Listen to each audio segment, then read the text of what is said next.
Hey, bonjour! J'espère que ça va bien. J'ai déjà parlé de ça dans des vidéos précédentes et santé du collagène, santé des niveaux de collagène dans l'organisme, santé articulaire pour les joueurs de golf. Euh, je pense à une personne en particulier qui se blesse à répétition et qui vient s'entraîner et tout, et qui se blesse et qui se blesse et joue beaucoup au golf.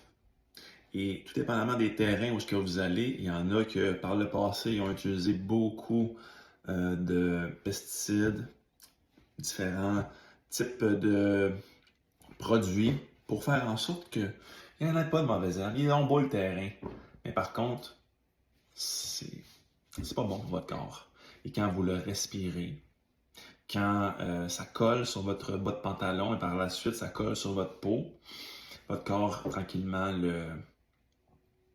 va l'absorber et tranquillement, ça va mener à une augmentation tranquillement, ou ça va augmenter l'exposition en tout cas à ces produits-là et ils peuvent avoir différents impacts négatifs sur le niveau de toxicité qui s'accumule dans votre organisme.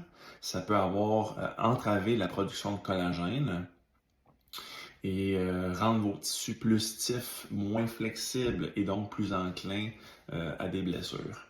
Évidemment, ça pourrait être lié à d'autres choses. Tout le temps swinguer du même côté également, ça va mener à un renforcement du patron moteur, mais ça va renforcer également plein de masses musculaires qui font des centaines de fois le même mouvement sans que l'autre côté soit exposé avec autant de répétitions et la même amplitude, ce qui mène à un organisme qui est complètement débalancé en termes de force, en termes de flexibilité.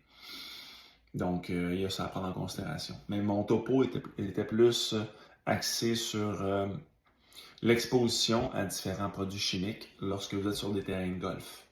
Donc, prenez-vous-le pour dit. Je pense que c'est quand même une information qu'il faut être à l'affût.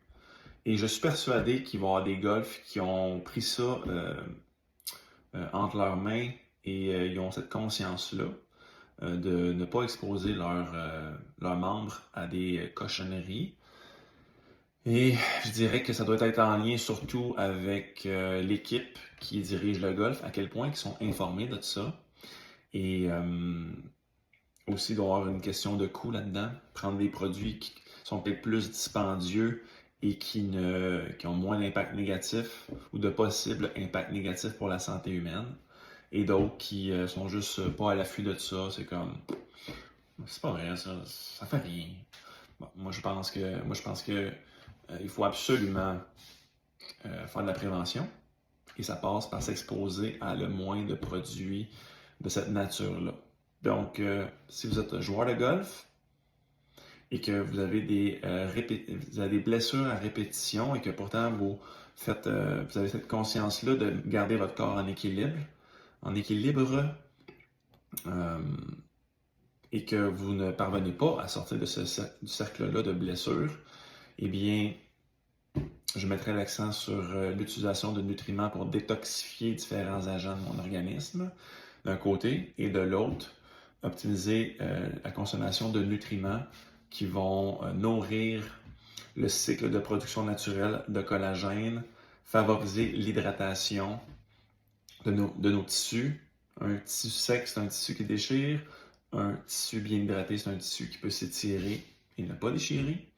Donc, voilà mon rationnel en lien avec ça. Et j'entends jamais parler de ça.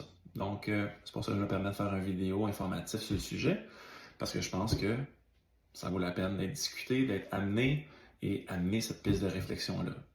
Sur ce, bonne journée.